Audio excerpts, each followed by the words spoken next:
Arestado ang pig ko konsiderar na provincial most wanted person sa Masbate sa ikinasang manhunt operation kan Uson Municipal Police Station alas 7:35 nin aga kaining Nobyembre 16 sa Purok 5, Barangay Panisihan, Uson, Masbate. Binisto ang suspect na si alias Tip David, 51 anyos, construction worker asin residente kanaw ng bitan na lugar. Naaresto ang akusado sa kusog kan mandamiento de aresto na pigpaluwas kan Hulyo 22, 2003 ni Honorable Manuel Sese, ang presiding judge kan RTC 5th Judicial Region Branch 45 Masbate City, Masbate. Matrayong puman siyang nadakop kan pigsararong puwersa kan Masbate 2nd PMFC asin Colt 1, 2nd Infantry Battalion, 9th Infantry Division, Philippine Army.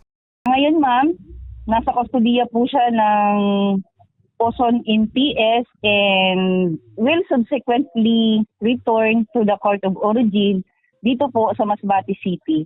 I-return po yung warrant kasama po yung person dito po sa RTC Branch 45.